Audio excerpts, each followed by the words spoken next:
Hello, everyone. A very warm welcome to all of you, wherever you are joining from, whichever part of the world. A very warm welcome to this webinar. This is by the WSPOS. Uh, a warm welcome. I'm going to share my screen here.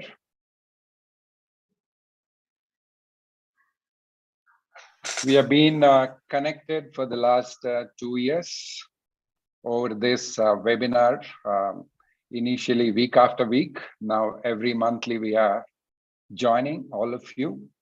Once again, a very warm welcome.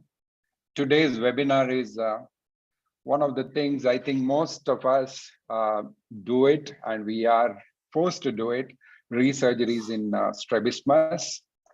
If you are operating on strabismus, definitely you will have to manage your re-surgeries as well. Got it the second time, lessons learned from the first time is the theme for today's webinar. We have eminent speakers from all over the world. The first of the speaker is Dr. Savlin Kaur. She's a budding star from India.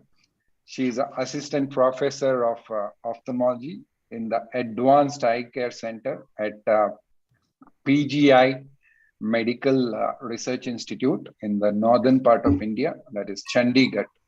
A very warm welcome, Savlin. The next speaker is Dr. Joe Deemer. He is also my mentor during my fellowship in US.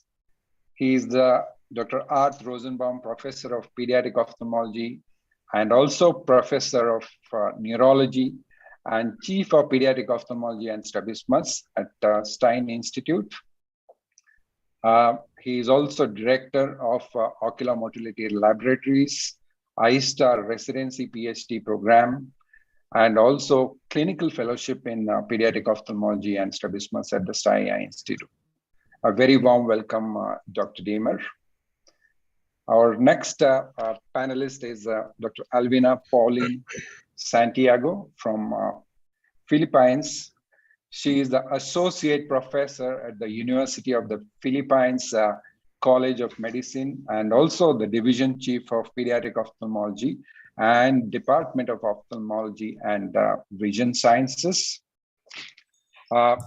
She is also Section Chief of Pediatric Ophthalmology and Eye and Vision Institute at the Medical City and also Section Chief of Pediatric Ophthalmology at the International Eye Institute, St. Luke's Medical Center at Philippines. A very warm welcome, Pauline. My co-moderator today is our friend, Dr. Rich Hurtle, who is the Chief of Pediatric Ophthalmology and Children's Vision Center, and also Director of Pediatric Ophthalmology and Strabismus Fellowship Program at the Department of Surgery, College of Medicine, Northeast Ohio Medical College. He is also Dr. Robert Boomer and Jill Bernstein Chair of Ophthalmology, and also Assistant Professor at the Department of Specialty Medicine, Ohio University College of Osteopathic Medicine. He is also one of the Executive Bureau member of WSPOS. A warm welcome, Rich, for this webinar. Over to you.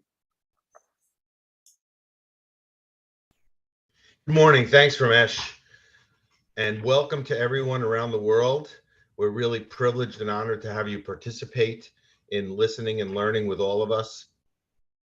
And we really appreciate the time that our experts have put in preparation for this meeting, the time that they're giving up on their weekend to share with us their knowledge and experience. So I'm really looking forward to the next hour and a half. I'd like to introduce the remaining three members of this morning. Dr. Ramesh, my good friend and brother from India, who's the network director of the Child Sight Institute and Center for Technology Innovation and head of the OSTV. Ramana, I'm not getting great at Indian names. After all these years, I still can't do it that well. At the Children's Eye Care Center at LV Prasad Eye Institute, the great eye institute in Hyderabad in India. And welcome Dr. Luisa Hopker, who is the pediatric ophthalmologist at Parana Eye Hospital in Brazil, president of the Brazilian Pediatric Ophthalmology Society, and my friend Dave Hunter, who's the ophthalmologist in chief at Boston Children's Hospital and professor and vice chair of ophthalmology at Harvard Medical School. If you have questions during the course of this, please type them in on the YouTube site in the comments section. We will try and get to as many as we can during the course of the next hour and a half. Those that we can't get to, we'll find a way to get them to you as an audience after. There's a consolidation of the questions that are similar, and we'll send them to you. If you wanted a participation certificate, please send an email to the address that you see here. Thank you, Rich. Now we'll go on to the presentation by our speakers. The first speaker is Dr. Sauline Kaur. Over to you. She'll be speaking on use of anti-segmentive OCT and UBM in strabismus reoperations. Over to you, Sauline. Thank you, Dr. Ramesh. If my slides are visible? Yeah, go ahead. So hello, everyone. I would be talking about the anterior segment OCT and the ultrasound biomicroscopy, or the UBM, and how these tools can give us clues in strabismus reoperations. When we are dealing with re-surgeries in strabismus, our surgical procedure and dosages often depend on a thorough clinical examination, and we kind of assume the location of extraocular muscles based on previous photographs, on the records, and sometimes even the patient history. So imaging can help us identify and measure the extraocular muscle location from the limbus. So I would be describing 3 cases that outline the utility of these tools. The most common scenario being when we do not have surgical records or when we are not the primary surgeon. Presenting a case of a 26-year male who had an exotropia of 18 to 20 prism diopter.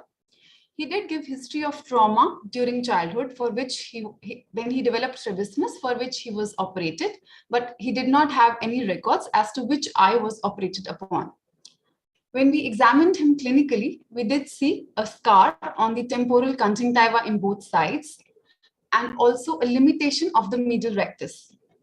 So in such a scenario, when we have such a patient, we offer an exploratory surgery to the patient to see if something needs to be undone.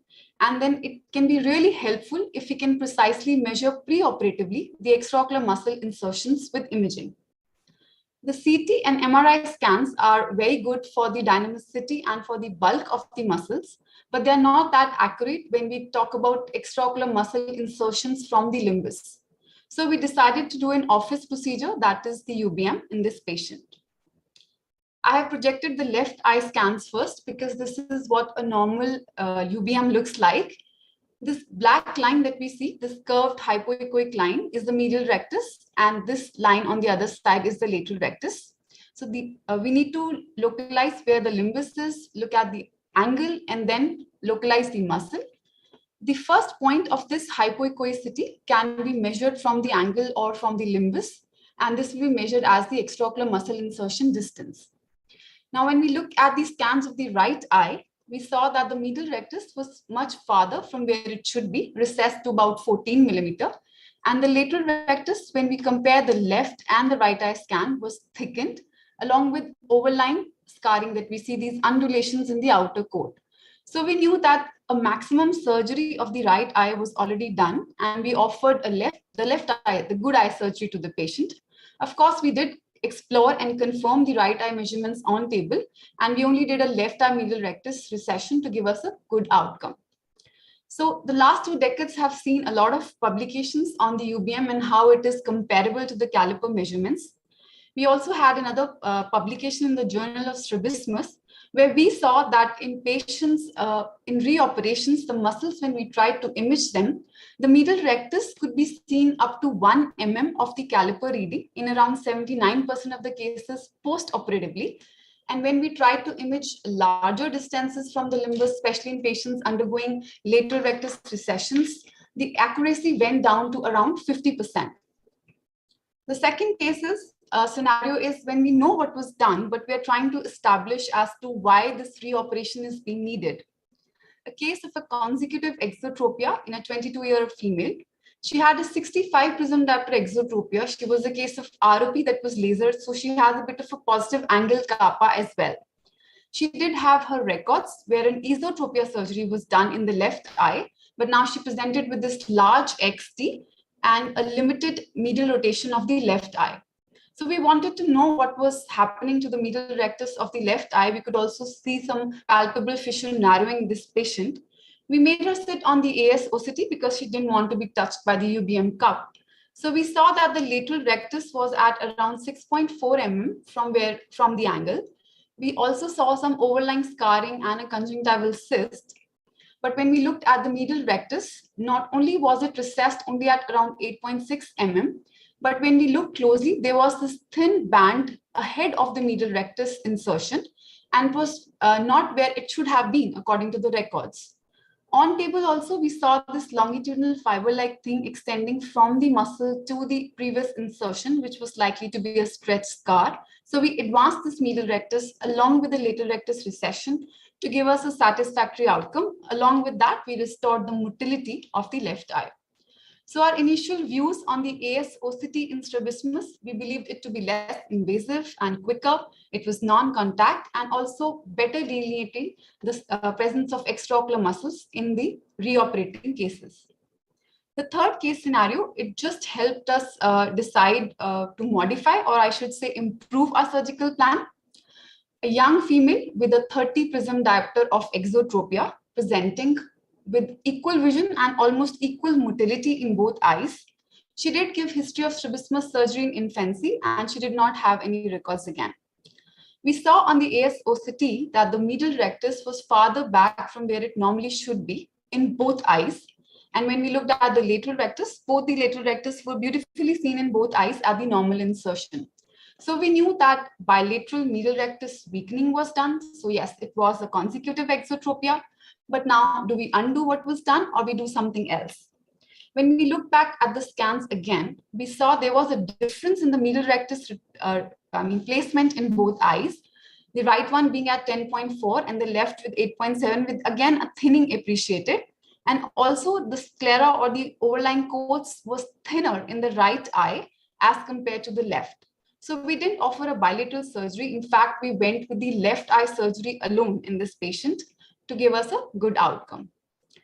A word about AS-OCT and UBM and their comparison in a publication that we did in Journal of WSPOS. These were all cases of reoperations where we imaged on both the machines and then we tried to compare them with the intraoperative measurements. On the left, you can see the AS-OCT scans. You see that the cleft between the muscle insertion and the sclera compared to the UBM scans are seen much clearer. Also in cases which had overlying scarring, we could see the AS-OCT scans giving us measurements which were more accurate as compared to the UBM, which we definitely confirmed on table.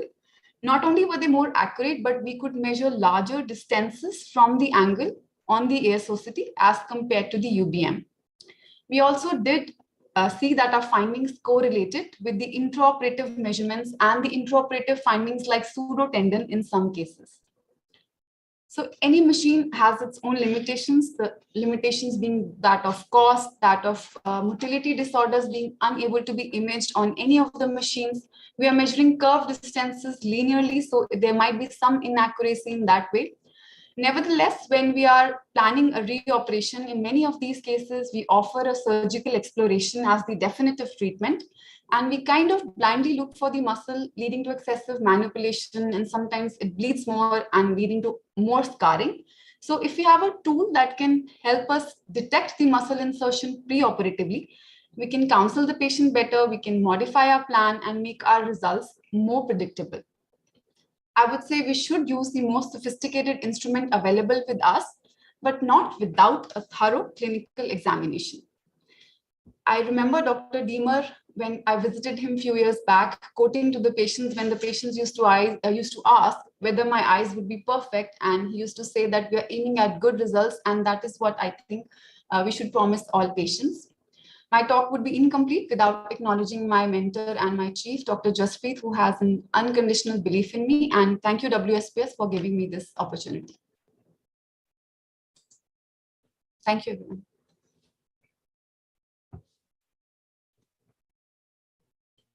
Dr. Ramesh, we can't hear you.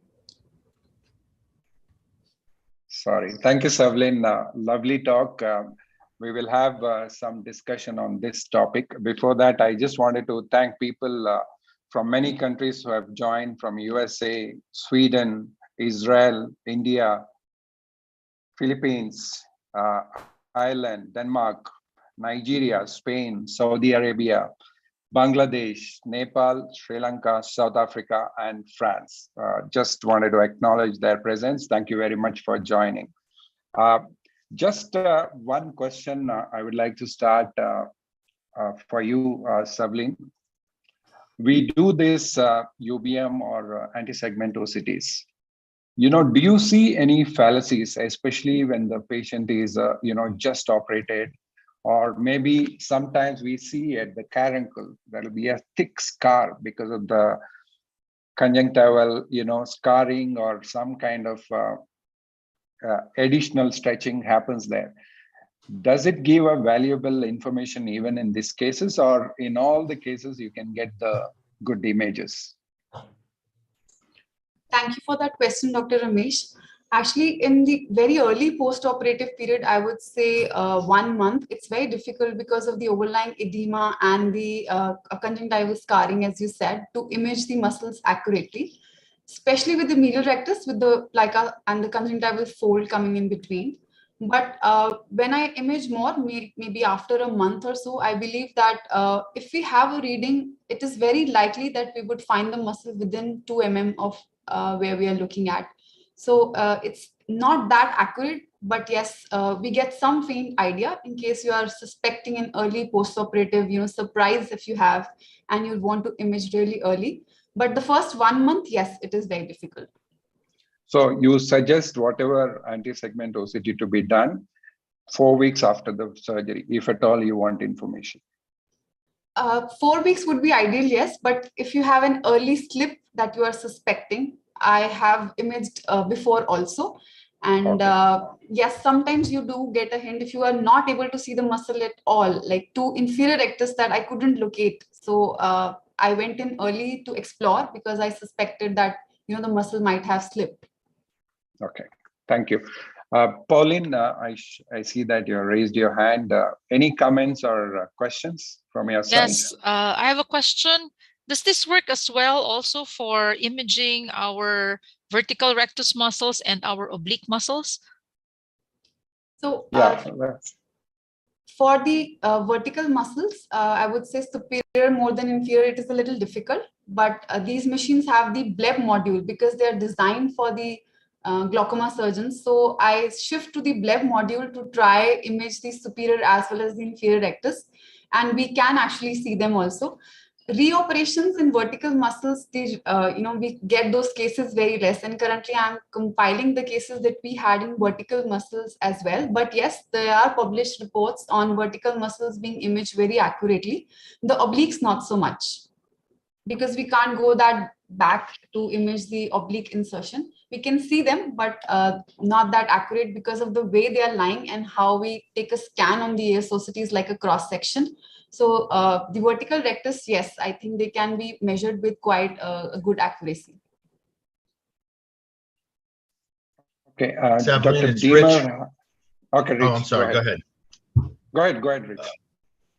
This is an excellent talk. I was also a little concerned about 2 things. One is is there any confounding with adjustable sutures in terms of trying to find where the muscle is at a point in time? And what I think, is there a change in how hard it is to find the insertion site with eye position? So for instance, if I'm looking way out of action of the muscle versus in action of the muscle, does that make any difference? Does it interfere with the ultrasound? Thank you for that question. I would like to answer the second question first. So when we're talking about a gaze, and there is a extant paper by Park et al, which has described how we can image the muscles depending on where the patient is looking. So they ask the patient to look at 10 degree, 20 degree, 13, 40 degree of rotations. So it actually, the ease of measurement was easier when the patient is looking at say 30 to 40 degree, but it did not alter the insertion. So it will make your job easy to find the muscle if the patient is, adducting and abducting well. But the insertion did not change in their paper. And the first question, I do not have a lot of patients which I could image on adjustable, because the early post-operative period, again, there was so much edema that I couldn't get a good scan. But over time, they behave just like a normal muscle because the suture has all gone away. And of course, the more chances of finding a muscle at a different site is more when you have an adjustable surgery. If you think the suture has gone haywire, that's all. But otherwise, the muscle looks the same. Okay. Dr. Deemer, and then Dr. David Hunter. Salveen, thank you very much for an interesting illustration of the use of this technique. I wonder, though, have you thought or have you had any experience with imaging muscles that have been transposed, for instance, for pattern strabismus, or, as I frequently see it, muscle insertions that are slanted relative to the limbus? Do you make an attempt to make this measurement along the entire vertical extent of a horizontal rectus insertion, for example? So for most of the papers, Dr. Deemer, that I talked about, we have taken the muscle insertion from the midpoint of the muscle. But we can scan, because it's like a raster scan that we are taking. So we can measure the superior as well as the inferior extent of the muscle and measure it from the limbus. We can theoretically detect the slanting insertions, but I have not been able to, confirm all of them intraoperatively. But yes, we do see, especially in patients who have craniosynostosis, where I'm expecting the muscle insertions could not be linear. I have tried imaging these muscles, and yes, we can take raster scans from the superior or to the inferior extent. But most of these cases that I described, it was the midpoint that I was referring to of the muscle. Dr. Hunter? Yes, thank you. So I have not used this at all yet. I haven't tried using it, and I'm interested in what it's like to try to implement it in my clinic. That is, are you doing the scans? Do you have a tech do it? How long does it take to do it? And what is the learning curve in terms of how long does it take you to begin to be able to interpret the images intelligently? Thank you, Dr. David. So the UBM and the ASOCT are actually, if you are working in an institute where you have a cornea and an anterior segment team, so these are the instruments most commonly used by them. The ASOCT has mostly replaced UBM for most of the indications, except something where you want to look behind the iris. So I would say if you have to choose one machine, then we can choose the ASOCT if you have. Yes, I do scan myself. I have been doing that for last 3 years now, but now I have a lot of help from my optometry staff, because they are the ones who are primarily doing it for the cornea team. So I can only tell them this is what I want to look at, and they kind of tell me what is the best way to do it. So we kind of work together. A lot of help from the anterior segment surgeons as well. But yes, as a strabismologist, I always believe, and I always teach my fellows to do it themselves, because you know where you want to look for the muscle and what you want to look for. So I always sit with them, and most of these studies were blinded, because I wanted to check whether my measurements were accurate. So my chief was operating and I was the one who was doing it. So, but yes, there is a learning curve. There's definitely a cost involved. But if you are in an institute which has access to these machines, we can just play around and try to see. The primary muscles, like the untreated, they're not very difficult to locate.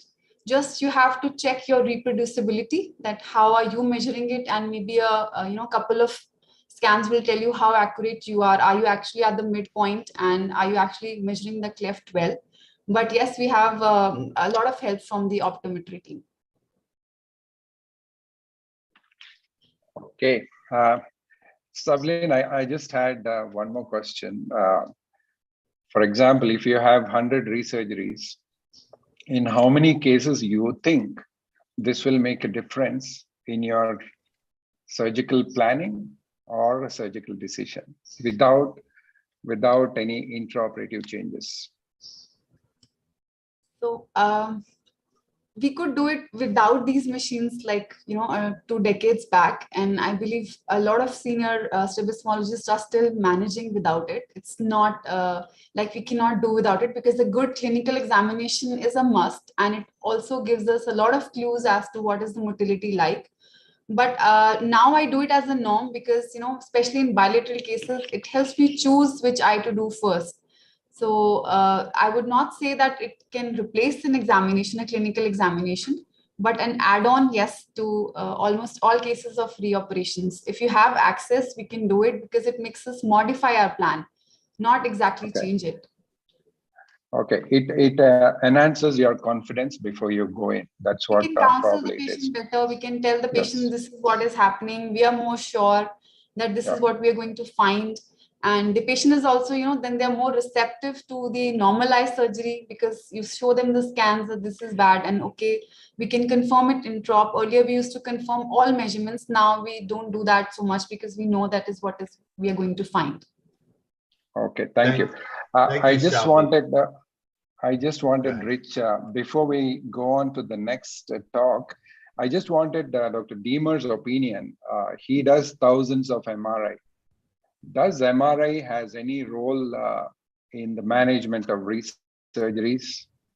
Just wanted if there are any specific situations. There are some specific situations, but they're very generally limited. In cases where you have a good history, that there is no paralytic strabismus, that there was previous childhood strabismus surgery, and an outcome is either of persisting strabismus or probable overcorrection, I've not found the imaging to be particularly helpful because, as Salveen correctly stated, none of the imaging modalities that I've used, CT scanning or even very high resolution MRI, can precisely indicate the location of the tendon on the sclera. We can image the muscle belly quite well. If there's a very severe slip of the muscle, we can get a sense of that, but that will usually be a fairly extreme slip. So I find it useful in situations that are rarer, where the possibility of a paralyzed extraocular muscle or a surgically damaged one from endoscopic surgery, or some strange complication of a scleral buckle, or a large interfering staphyloma might be in play.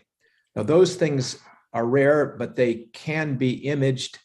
Both CT and MRI are better for demonstrating muscle bulk than they are for scleral insertion. So I think that the imaging modalities of ultrasound and OCT have unique value in locating the precise position of insertions. They're complementary. Thank you. Thank you so much. Over to you, Rich. Thanks, everyone. That was a great discussion. It really is hard to stop and move on. You could take one of these things and talk an hour for each one. But our next speaker is Dr. Joe Deemer, and he's going to talk on surgery for consecutive exotropia. Thanks, Joe. Thank you, Rich. I need to share my screen here and set this thing up into presentation mode, which I'm going to do right now. So again, thank you for asking me to participate in this webinar. I don't have any financial conflict of interest. I do have some governmental grant support. My message today is concerning consecutive exotropia, which is an exotropia that develops in a previously esotropic patient following strabismus surgery. Patients will usually know this history. Now, the incidence of this is between 3 and 29% and increases over time, and probably this does depend on the patient population in which you practice.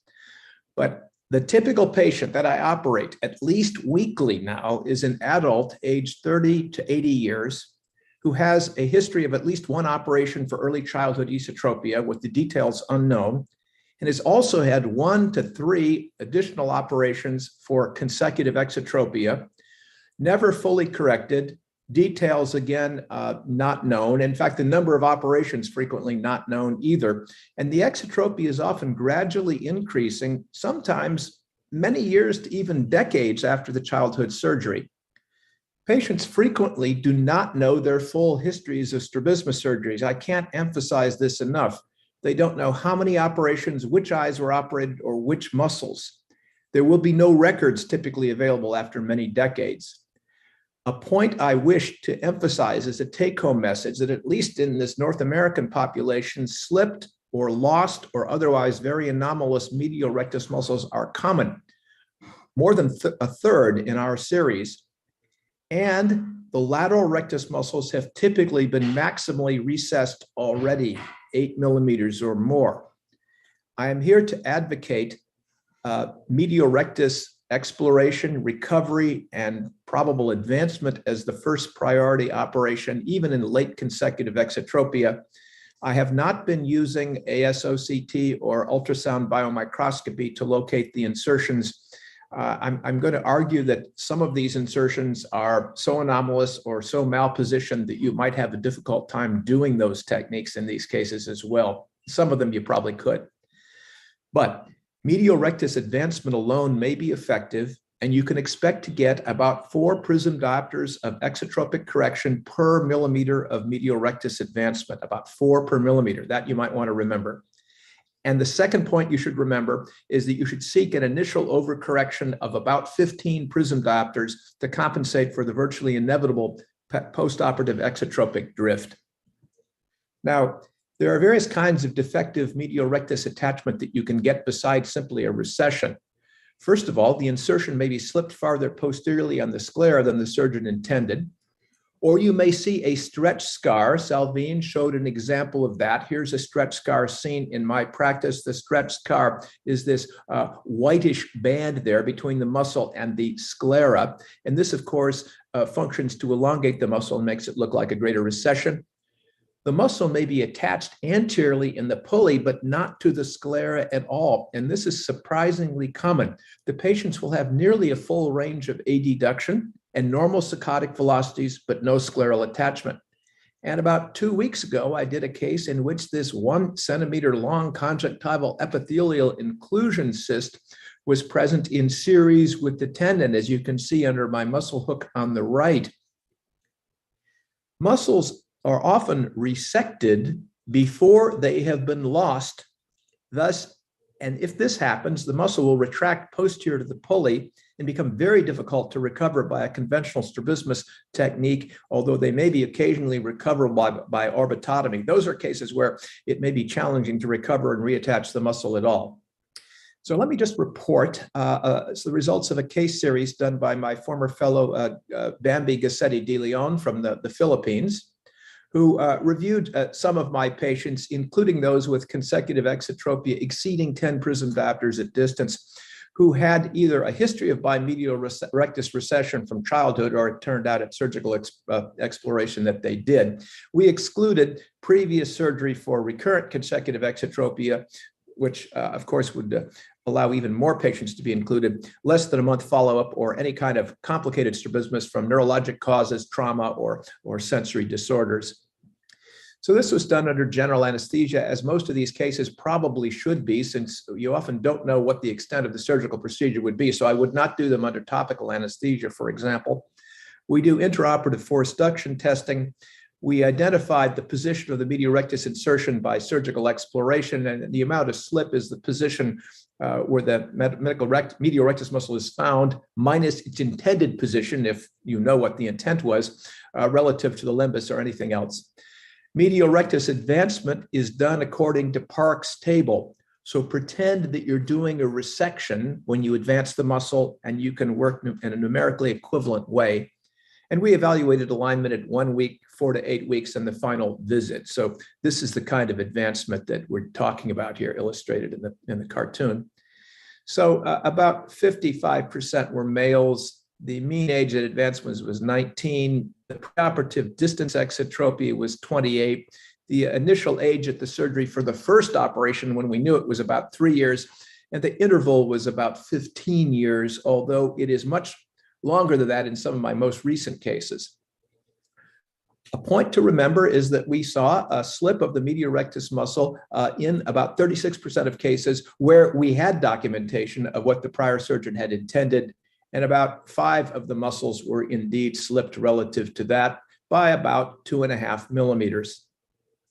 Now, this is an important point here, which is the dose response. So total medial rectus advancement is the advancement performed in the right eye plus the left eye. And the vertical axis is the reduction in the angle of exotropia in prism diopters. And you can see that some of the patients had a pretty big reduction of about 60 prism diopters. So again, if you have a dose response, you should have a straight line. And so we fit it to a linear regression. You can see in the immediate postoperative period, the slope was about 3.6 prism diopters per millimeter with some range of variability. But following the surgery with healing, there's a downward shift of the entire curve. It's still a linear regression, and the late slope is about 4 prism diopters per millimeter of advancement, which means that there's an exo shift of about 15 prism diopters. That's the shift in those parallel curves. I hope that you can see that because at least on my display, the pictures of the participants are overlying that part of the graph. So anyway, what is the success rate after medial rectus advancement? Well, of course, it's close to 100% at 1 week, and that declines to around 80% by 4 to 8 weeks, and it declines further to about 50% at the last visit. And this is almost always attributable to that late postoperative exo shift that we documented. Ultimately, leaving about 25 prism diopters of exotropia. So to summarize, patients rarely know their full histories of strabismus surgeries. And it may be that the UBM or anterior segment OCT will help us to know this without surgical exploration, but just expect the high probability of slipped, misinserted, or lost medial rectus muscles. The lateral rectal muscles are typically maximally recessed already. And unless you're really an expert with the anterior segment imaging techniques, it's probably impossible to even see where the recessed muscles are even located. I recommend that you consider in these late consecutive exotropia cases an exploration of the medial rectus muscle as your first move. That will usually be your last move, and you don't need to look at the lateral rectus muscles or do other things. But anticipate a possible stretch scar, inclusion cysts, non-attached medial rectus muscle. And as I demonstrated, most of the time, if the medial rectus muscle has been extremely recessed or is disinserted, reattachment or advancement alone is effective, and you can expect about 4 prism diopters of effect per millimeter of total medial rectus advancement. And I also recommend a significant overcorrection of 15 prism diopters to correct for late postoperative drift.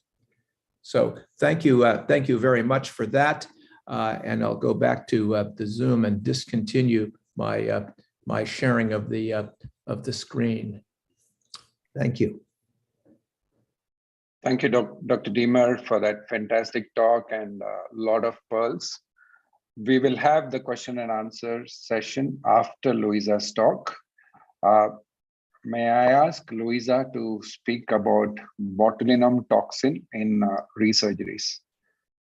While she is loading her slides, we have friends joining from Hong Kong, Singapore, Lebanon, and UAE.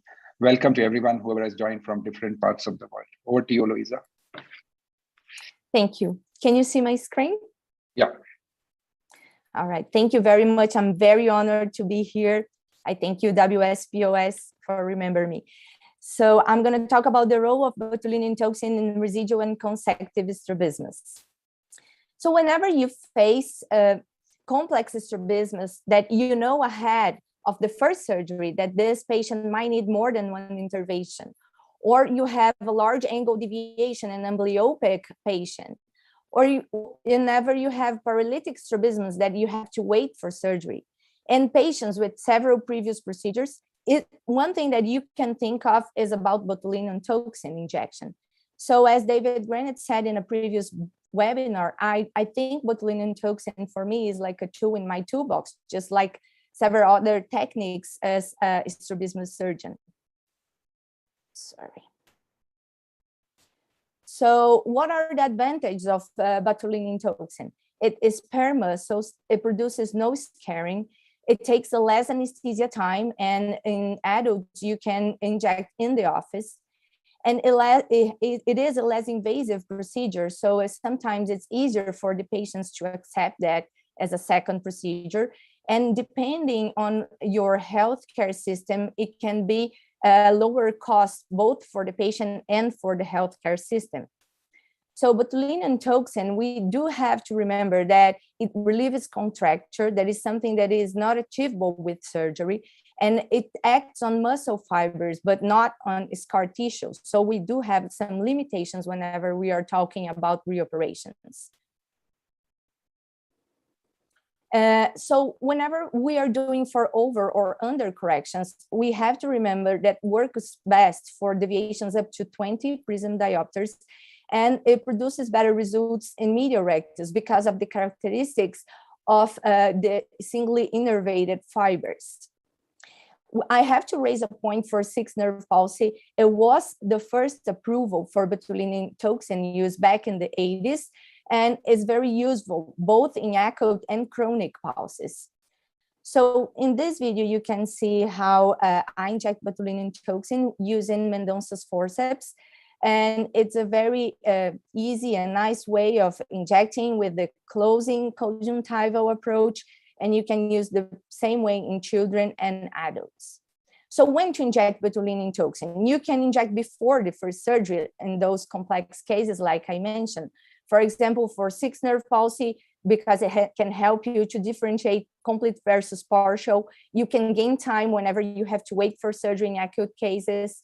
In 3rd nerve palsies to partial cases, and before you split the lateral rectus if you want to transpose to medial rectus to relieve the contracture in very chronic cases.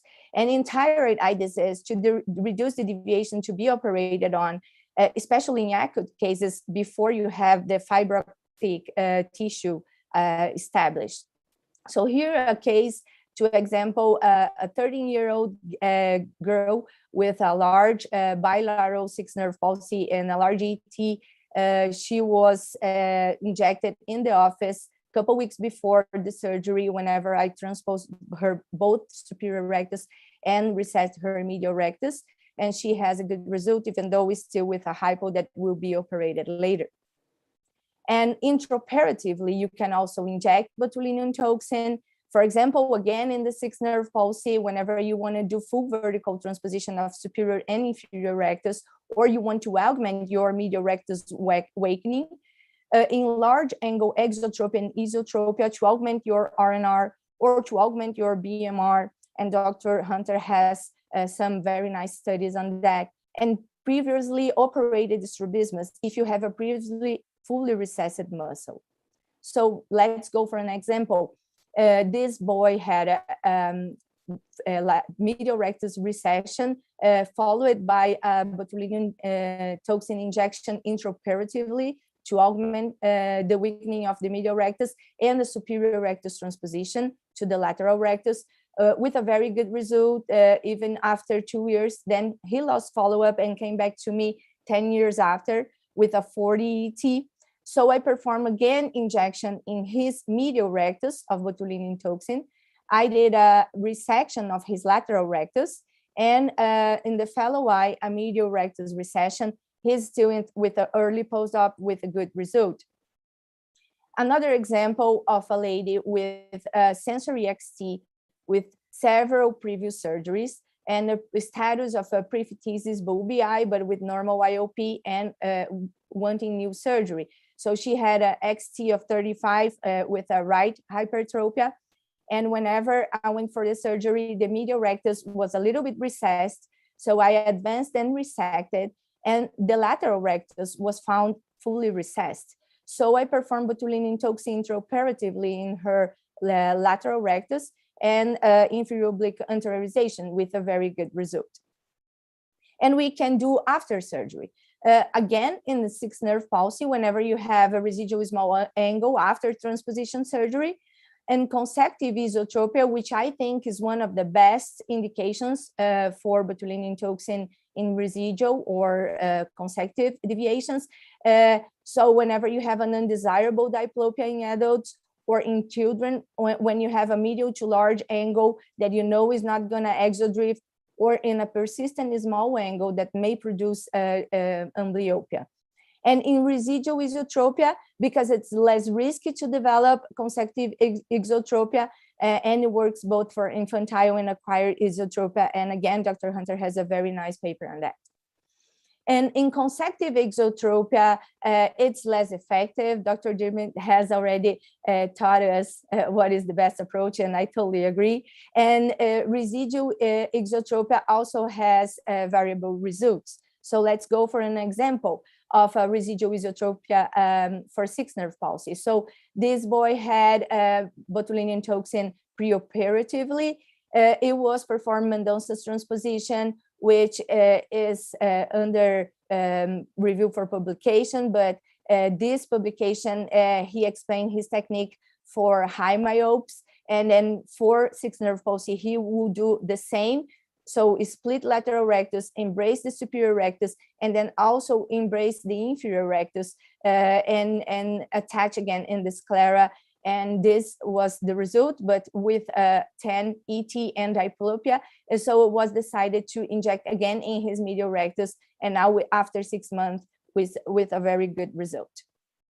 And consecutive esotropia, like I said, I think is one of the best indications. So this lady, she had a alternate exotropia. It was performed on R&R. She turned into a ET of 15 with a lot of complaining. So I performed Botox injection in her medial rectus. She switched fixation, and she was still with AT of 12 after a couple months. So I decided to inject in her fellow eye in the medial rectus, and she has been ortho since then with a stable result.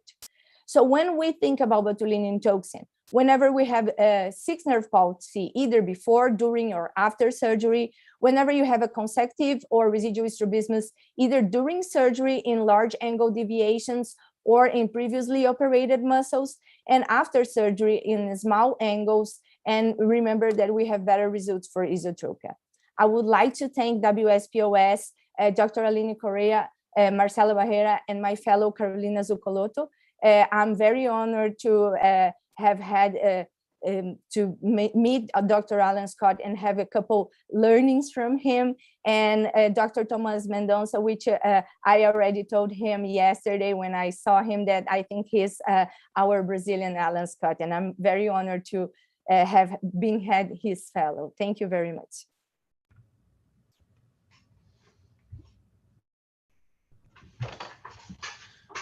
Thanks, Luisa. That was excellent. And I'd like to open this now to the panel for discussion. I'd like to begin just asking Luisa, when you discuss this, are you mostly referring to using botulinum toxin in adults, children, or both? Are the recommendations and the experience that you have, is it the same for both populations? Yes, thank you very much, Dr. Hurdle. We do use here in Brazil, both for adults and children. And I can, like I said previously, Dr. Thomas Mendonça has trained a lot of fellows in São Paulo, and he has this amazing experience that he taught us. And so now that I have been out of my fellow for 12 years and I have been injecting for that time, and I do think it works the same for adults and children. And I don't do adjust in the doses for children, for example. Ramesh, I think you can help because I'm not sure I can see the questions coming up on my screen. Okay. David has a question. He can go ahead, and then Pauline can comment. Thank you. Thank you both. I have first just a comment on the early overcorrection, which I agree you have to go like 15 prism diopters on these stretch scar patients.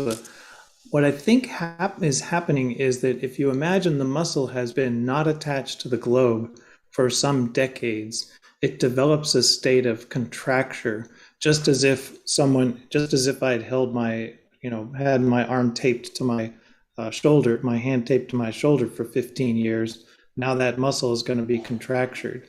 When we reattach it to the eye, we now put it on stretch again. It's now on it's now on stretch, and so then over a period of months afterward, the contracture is released, and so I think that's why we have to do that early overcorrection. So I just wanted Dr. Deemer to comment on that, and also I think the Parks table is not linear, and so you have a linear relationship in your table, but if you look at if you do prism diopters per millimeter in the Parks table, those are not linear. So what I tend to do is when I'm advancing a muscle, I actually work my way backwards up the table. So if the muscle was back 6 millimeters, I look at the table on recession and then sort of walk it up backwards. It's almost the same number, but anyway, I didn't know if you had a comment on either of those comments. And then I have other thoughts, but I'll let others go. Well, I think you may well be right about the release of contracture, but on the other hand, for ordinarily intermittent exotropia, we get an exoshift as well. Now, it may be that the muscle remodels to take up whatever slack you create in it. So I certainly wouldn't disagree with that assessment. And the point you made about muscles being highly recessed or even disinserted for decades, I agree with that as well. Extraocular muscles are different from skeletal muscles insofar as they will not atrophy simply because they are disinserted and have bunched up deep in the orbit. You can recover them pretty much any time in life, and they'll continue to recover, albeit, I think, with a contracture that may be relaxed later. As far as the linearity, well, my data is insufficient in quantity and is sufficiently noisy that one could not adequately test whether a linear fit versus a nonlinear fit might be better. This is pretty approximate, and as you saw, the variation in slope values was pretty large. So you're going to get variability here, and it is probably nonlinear. And as the point you made is that whether you walk backward from the Parks table or use my 4 prism diopters per millimeter approximation, you get about the same result. Probably it won't matter too much given the clinical variability, but I don't disagree. Dr. Deemer, I had a similar question or continuation of that. When the muscle is not slipped clinically, you see extraocular motility, everything is good. Do you go back to that same muscle and advance it, or do you operate on a new muscle? And if you do one of the options, which one in your hand works better in the long term? Well, when I was early in training, we were taught Cooper's dictum, which is to treat all reoperation cases as if primary cases and to avoid reoperating existing muscles. I think that this is a bad idea for well-trained strabismus surgeons. It results in damage to further ciliary circulation, and it essentially throws away your opportunity to create a repair of a poorly inserted medial rectus muscle. So I have increasingly favored reoperating muscles that have been previously operated to undo the misadventure that may have resulted from the primary surgery. We're all good enough strabismus surgeons that we can conduct reoperations accurately and without appreciable trauma. So I recommend surgically damaging fewer muscles rather than more. I didn't quite understand your second question. Could you rephrase that, please? Yeah, I was asking the same question with you. Will you operate on the operated muscles, or will you go on to the new muscle? So you have answered it completely. So thank you for that point. I let Pauline speak now. Any comments or suggestions on these 2 talks? Dr. Deemer, do you find the need to use an adjustable suture on the muscle that you've advanced for these cases? I do use adjustable sutures wherever the patient can tolerate it.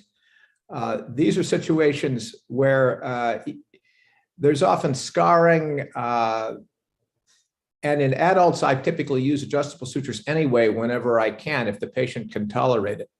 Now, having said that, probably 2/3 of the time or You more, don't I do not change the have to. position of the adjustable suture at the adjustment procedure.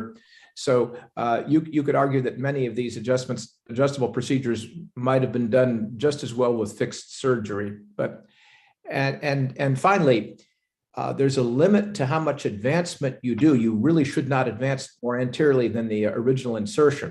So if you think adjustment is going to be required, you may consider a small resection as well as the advancement, so you have a greater opportunity for adjustability in the recovery room. Else you may end up getting less of the desired overcorrection than you want if you're really looking for 15 prism diopters to 20 prism diopters of overcorrection. I have a comment. 15 prism diopters of overcorrection for Asians with very prominent epiblepharon will look like we are cross-eyed. So that'll be, it's probably going to be very difficult to explain the post-operative appearance of Asian children with a big overcorrection, or maybe just even an Asian adult. No? So how long does the drift occur? How long does it take for your drift to put it back where we want it? The most of the drift occurs within 1 to 2 months. Now, this issue is not unique to Asians. I operate on a lot of them. But what I do is prepare the patient from the very beginning for the overcorrection. I tell them they should expect to look cross-eyed. They'll probably see double. If this happens, I'll be grateful. At the adjustable procedure, I'll express enthusiasm that they're seeing double and that they're overcorrected, that this is just what I wanted. So I think it is to some extent a matter of setting the expectations of the patient towards consecutive esotropia as the desired outcome early. And if you really can't do that, then you may have to accept more residual exotropia. Thank you for that wonderful discussions. I think before going to the next talk, I think David had a point. Oh, well, if we're out of time, that's fine. I just wanted to thank Luisa for making an important point, which is that one thing that Botox can do that surgery can't is reduce contracture, just back to that point. Just the other day, I had a patient on the table with horizontal gaze palsy who'd already had large medial rectus recessions, and yet you still could not abduct the eye past the midline. I did superior rectus transpositions, but on the table, her eyes were still quite esotropic. So I called the parents in the waiting room and asked for permission to put Botox into these very, very tight medial rectus muscles. And, now a couple weeks out, she's looking a little exotropic, but her Dr. Deemer were excited about that and talking them through it and saying how pleased I am that we've gotten to this point, I hope. But anyway, it's a very important point and helpful to contextualize where to use the Botox.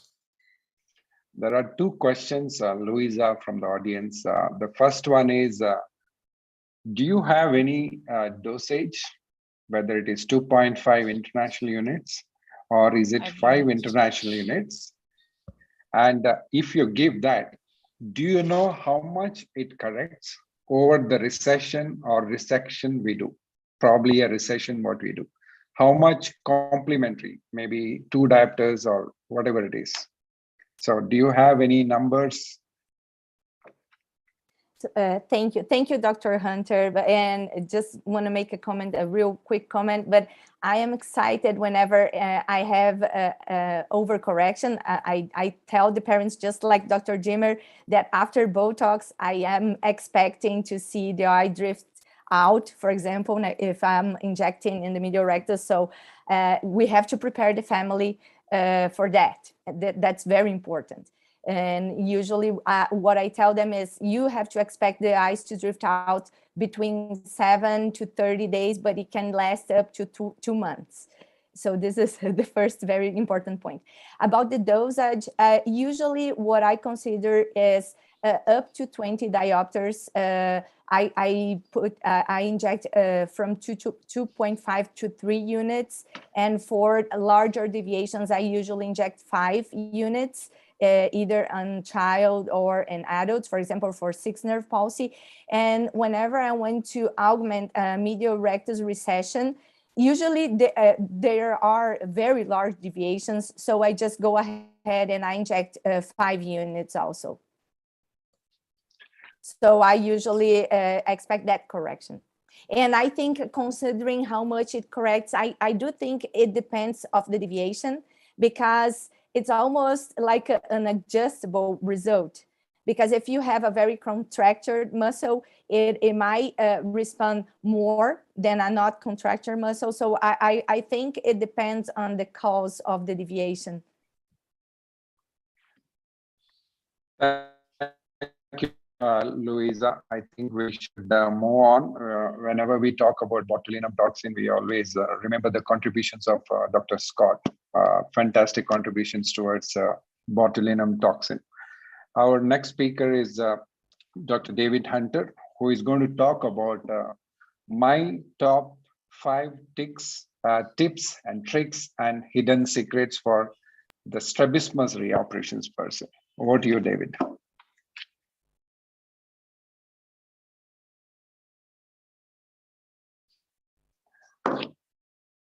Could you please unmute, David?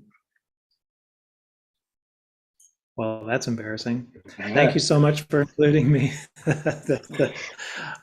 You saw my financial disclosures, which are not relevant, and I'm happy to talk about top tips and hidden secrets. In terms of the hidden secrets, this has to do with really the secrets that the patients hold within them in terms of what surgery was performed, because as has been mentioned today, we often have no idea what surgeries were done. And so I want to talk about how to try to uncover those secrets over and above using the anterior segment OCT. And then I'll talk about 5 tips that came to mind when thinking about preparing for this talk.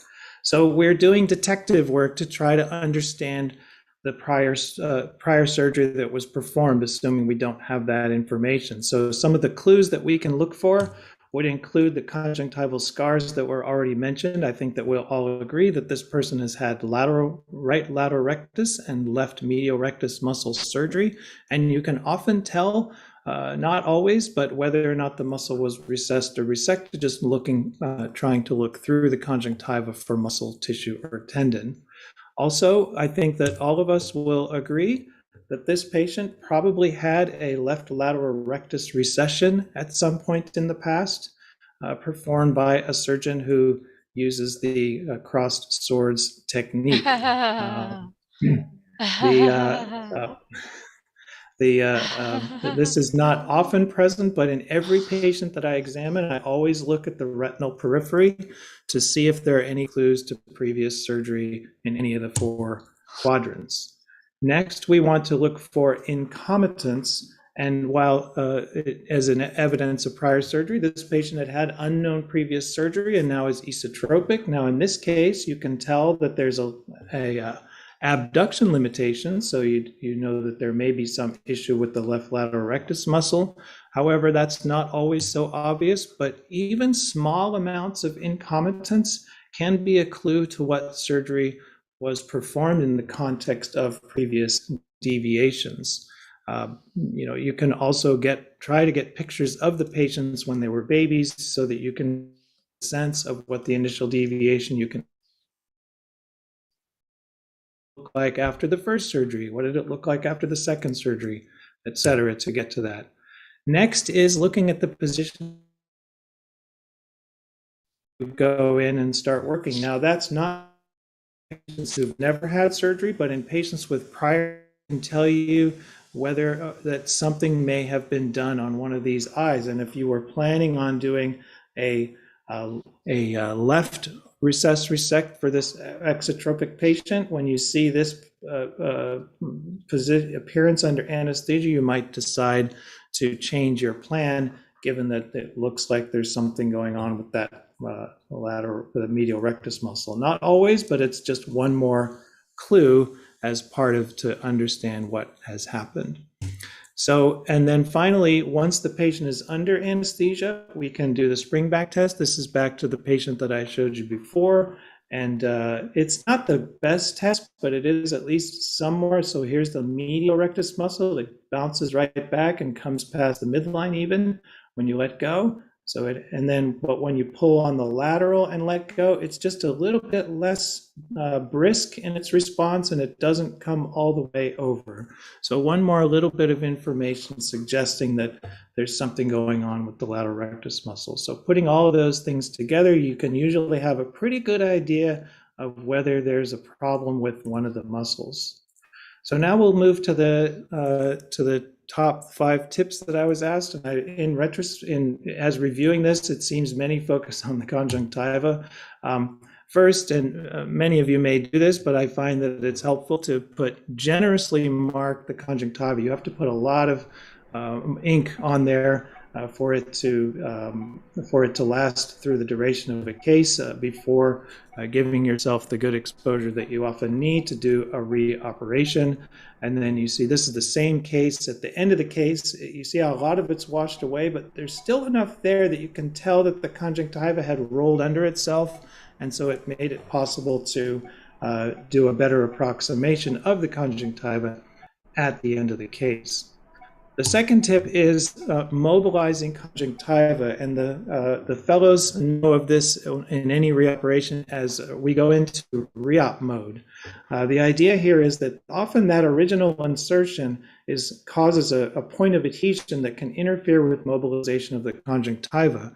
So after you've hooked the muscle, you first free up in front of the original insertion. The next step is to free up behind the original insertion. Then you put one hook on either side and cut in between. So I'll show that in this. This is an example of that. We are now in front of the original insertion.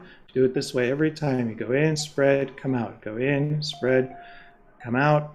Now we're going to move to behind the original insertion, staying very superficial. This is only the conjunctiva that we're trying to free up. And again, go in, spread, come out. Very superficial. And now we've freed behind the original insertion. Now we put one hook on either side and we can cut in between, because anything that's going straight up can't be muscle. So we can safely cut that without detaching the muscle. And now the conjunctiva is fully mobilized in order to expose and move on. The third tip is when looking for a stretch scar is the see-through muscle. So when you can see that well through the muscle, it's basically translucent, then you know that that can't possibly be muscle. So you have to move back and find the good muscle tissue. And I think that when Dr. Deemer was commenting how often these patients have had surgery elsewhere, I think, then here we're measuring, which I'll get to that in a second. But is that this, if this looks like muscle, you put a suture in that, and then surgeons, inexperienced surgeons will think that they've done like a 5 millimeter resection here, when actually all they've done is reattached scar tissue to the globe, and then that's just going to come off, and the XT will be worse than ever after that. The fourth tip is to measure and record everything, because you want to know just how far you've been moving the muscle. So in this example, left medial rectus muscle, the original insertion was 5 millimeters back, then the muscle attachment was 7 back, then there was a 3 millimeter stretch scar with muscle going in, with suture going in back there. So the suture is in 3 plus 7 plus 5 is 15 millimeters from the limbus. I then advanced it 10 millimeters to the original insertion, 5 away, then did a 4 millimeter hangback. And so I can record that as the net surgery as advanced 10, recess 4 for a 6 millimeter advancement, leaving the muscle 5 plus 4 hangback from the limbus, so that future surgeons who might get that op note will have some idea where the muscle is supposed to be to start with. And then the final, we're back to conjunctiva again. When we do these big medial rectus muscle advancements, patients can be pretty unhappy with the redundant conjunctiva that can show up nasally. In fact, it can ruin an otherwise good result because the patients are unhappy with the appearance of the conjunctiva. And so I saw Ed Buckley propose this and modified it somewhat to allow for use in adjustable sutures. So the idea here is that you put in this You start with the suture with the needle anterior to the plica, and the further anterior you are, the more conjunctiva you'll hold back. So we go from outside in, anterior to plica, then we go through the original insertion just above the adjustable sutures, then we go back from inside out through conjunctiva, then tie a 3-1-1 knot here because you got to really hold that conjunctiva down. Now the same thing on the inferior pole below the lower part of the adjustable sutures, inside out through the original insertion, outside in, and tie it down nice and tight. And you see I'm pointing there at little dimples where the conjunctiva is, the excess conjunctiva is being held back. And then then you close the corners and then excise any excess conjunctiva. So here's an example of a patient who had bilateral medial rectus stretch scars. I used that approach to hold the conjunctiva back. And on post-op day 1, you say, geez, not very impressive, Dr. Hunter. But actually, if I hadn't done that, we would have seen conjunctiva over the pupil, up to the pupil. And several months later, this had more time to heal, and it looks pretty good. You can see the line where the sutures were holding that conjunctiva back. So in summary, we can do a lot with detective work to uncover the hidden secrets of what had happened before. And I list here the 5 tips that I thought of when trying to actually manage these operations to get the patients through. Thank you very much. Thanks, David. Excellent talk, really. I'm going to take these with me right away. I'd like to open up the discussion. And Ramesh, if you would help again, I think because I had to go to my phone, my computer lost battery. So we're going to have the panel discussion now.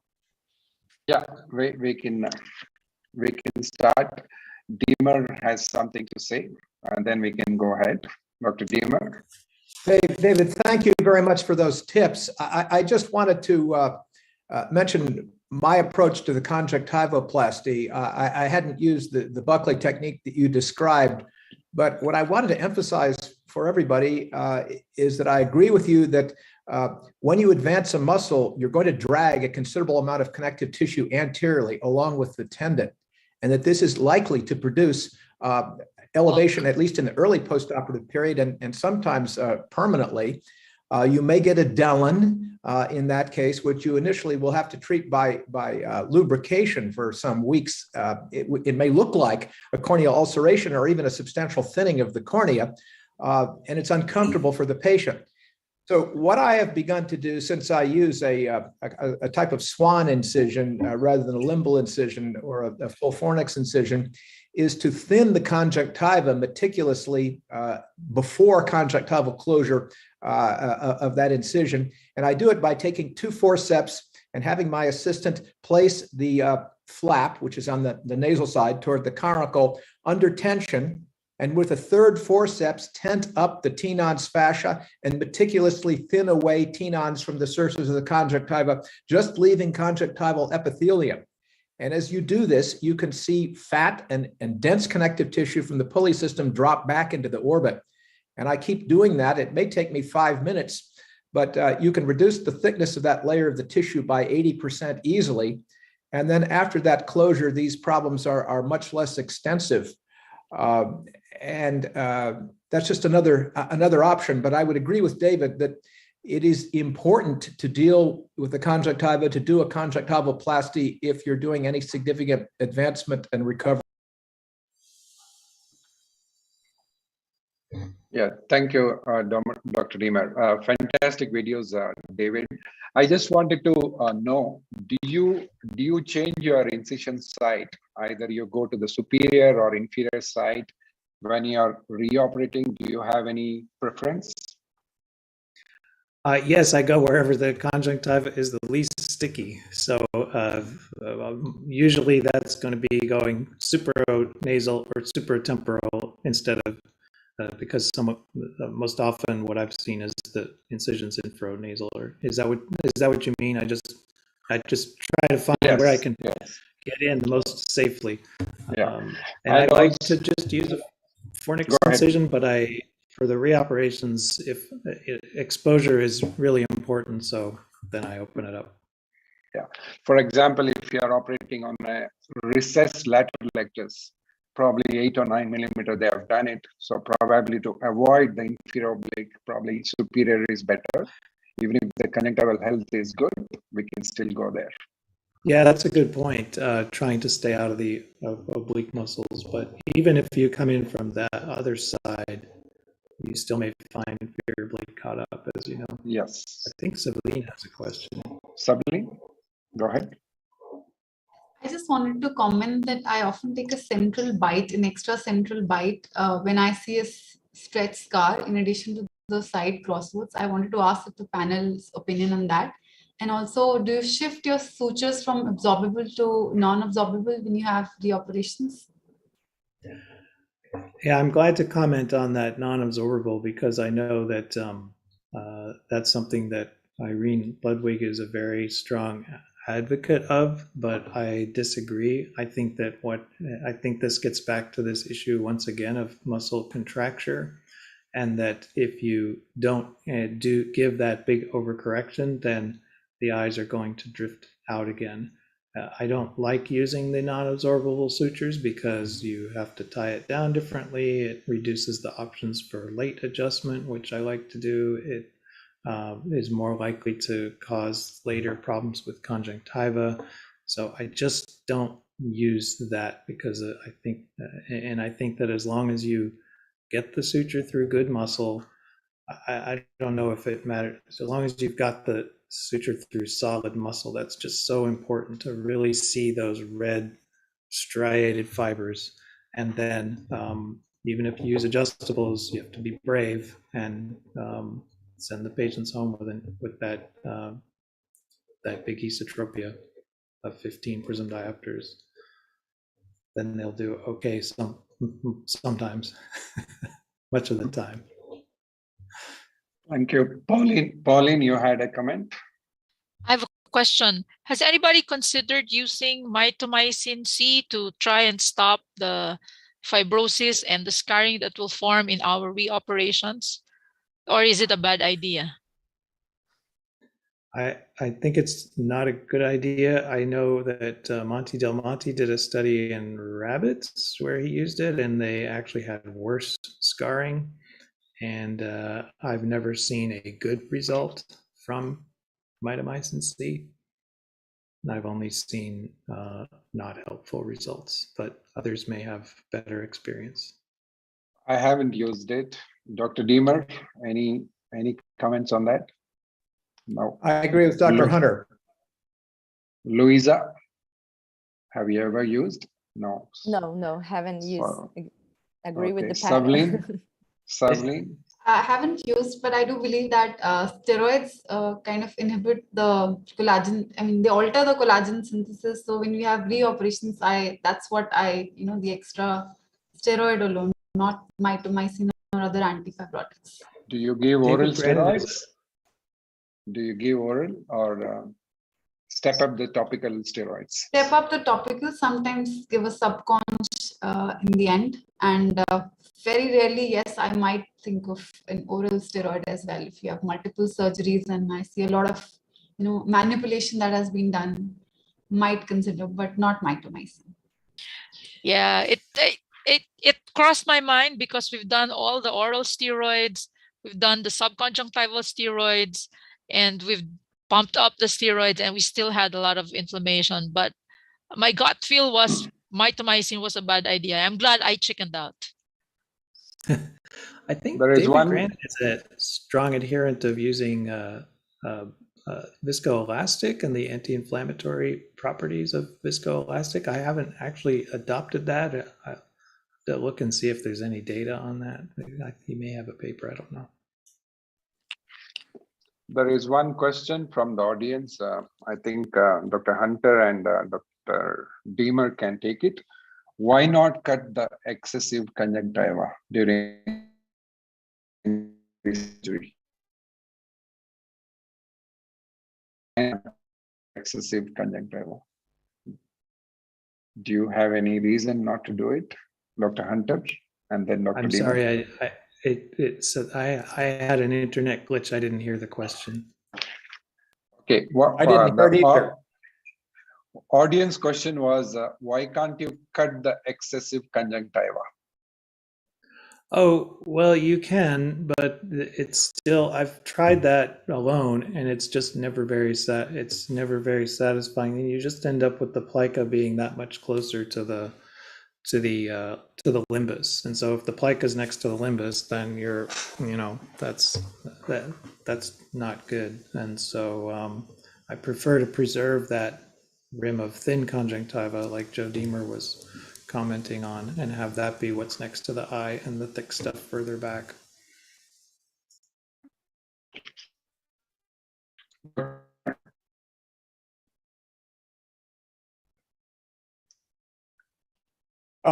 If I can reply, I think there are two problems with that. First of all, the conjunctiva contains precious tissues that preserve the health of the ocular surface. And at the limbus, you've got the stem cell niche. So if you destroy too much tissue there, you increase the risk of dry eye and epithelial failure, especially in certain patients, like Marfan's patients, for example. So I think I like to preserve conjunctiva if at all possible. There are some situations where the redundancy of the conjunctiva is so extraordinary that you have to remove it. But if you remove it, say, from the medial side, there may be a situation where you should transpose it to the lateral side. You may have to trade it 1 for 1. But simply excising a rim of the anterior conjunctiva when the conjunctiva is thick throughout because of fibrosis that has developed from the prior surgery is simply going to move thickened conjunctiva that much closer to the limbus. So I would continue to advocate this conjunctivoplasty by thinning, to separate the layer of Tenon's fascia from the epithelium and work with the thinned epithelium, which will not be a factor in mechanically restricting the rotation of the eye. So it won't limit abduction. It will be better cosmetically in the long term, and you will preserve the ocular surface. So I avoid, if at all possible, removing any conjunctiva. Great point, Dr. Deemer. Any other comments from anyone else? If not, there is one more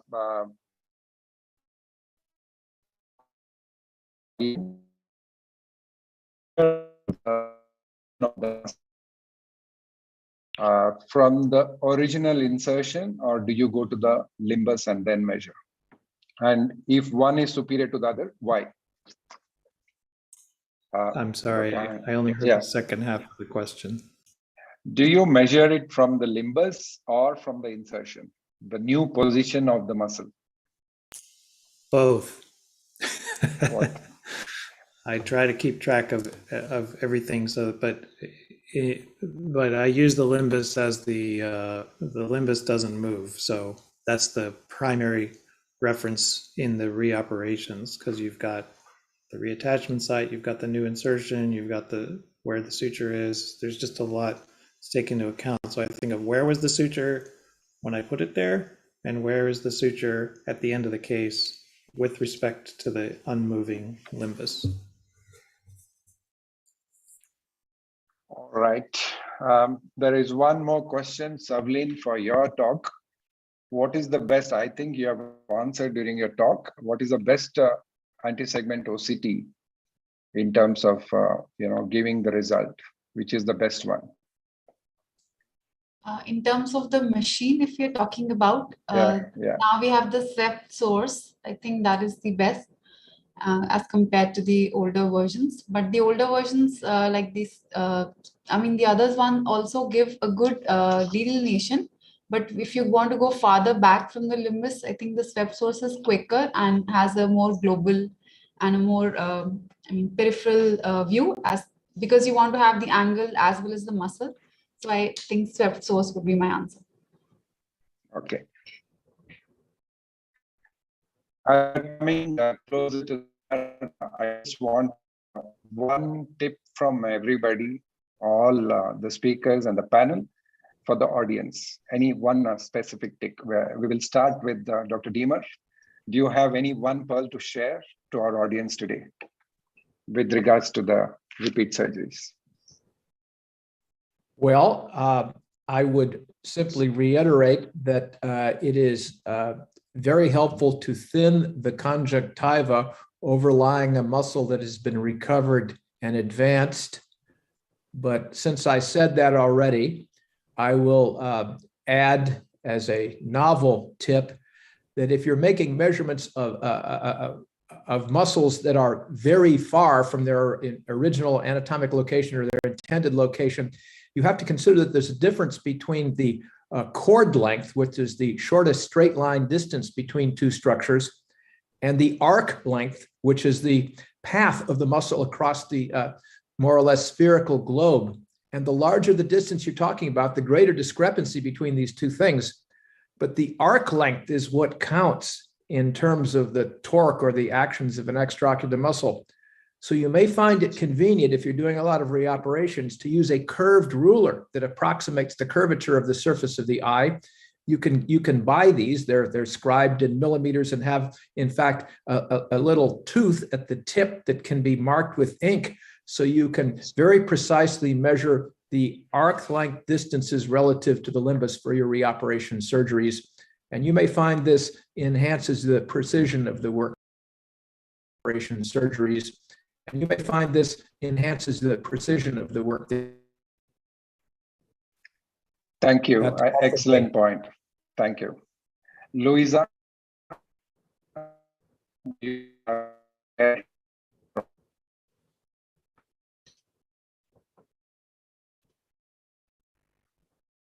I couldn't hear all your talk, but I think we can leave one final message.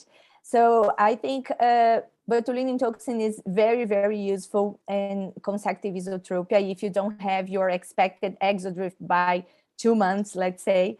So, and it's very safe.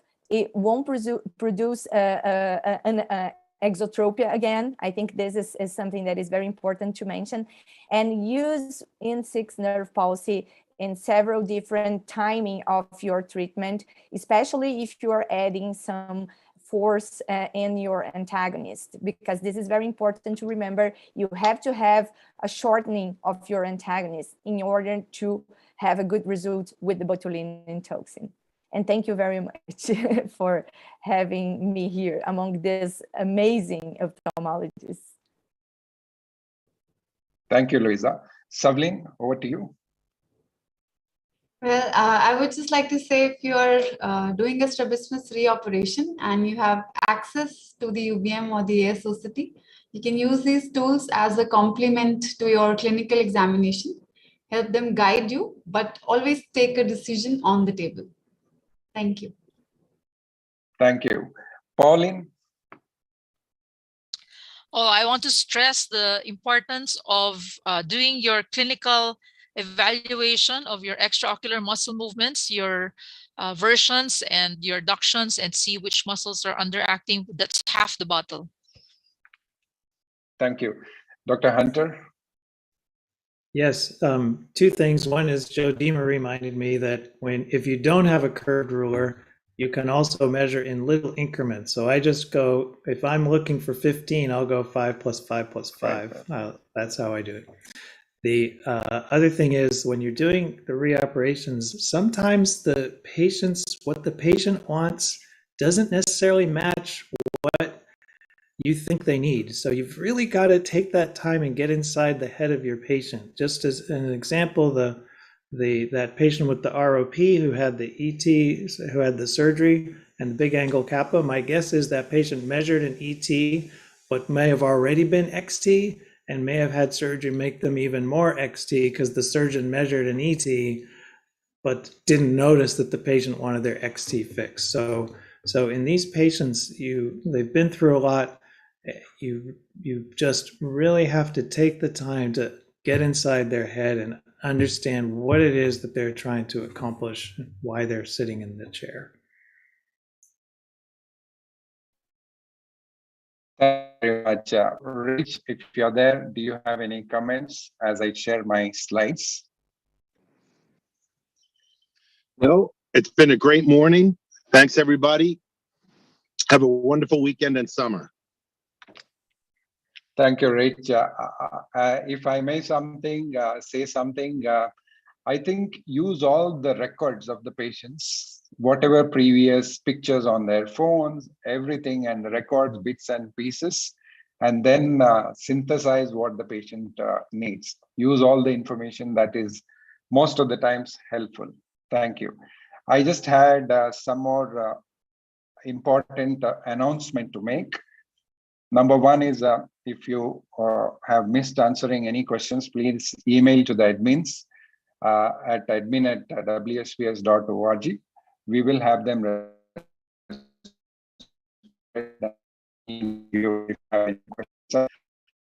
colleagues who missed today's webinar. It's available on the YouTube. They can watch anytime. Very exciting upcoming webinar. It's on 16th July, again at the same time. It's on vernal keratoconjunctivitis. We have excellent speakers from across the world, and it'll be a great webinar. Please join in July. We also have an excellent program coming up with very good free papers for the WSPOS Subspecialty Day, which is a physical meeting, which is going to be conducted at Milan, Italy on 16th of September. As many as you can, please join us at Milan. WSPOS also, as you all know, that it has come up with the podcast, the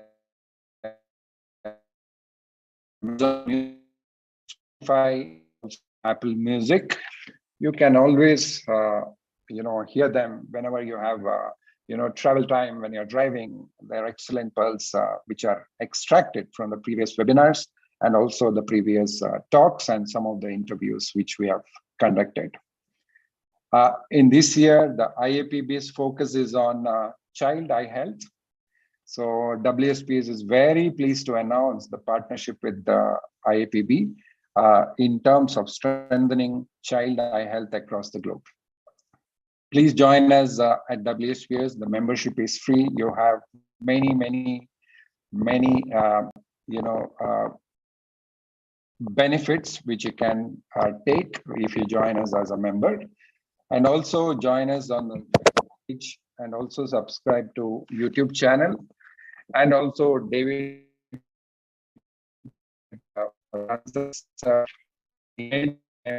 you can see the email here on the slide, and then you just have to give him two information: where did you do your training and your name, and if so, where did you do it, and when did you do your fellowship, and the current place of employment.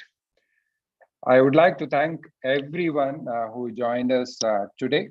And also in the days to come, you can always ask your colleagues and fellows and residents to watch this webinar, which is there on the YouTube.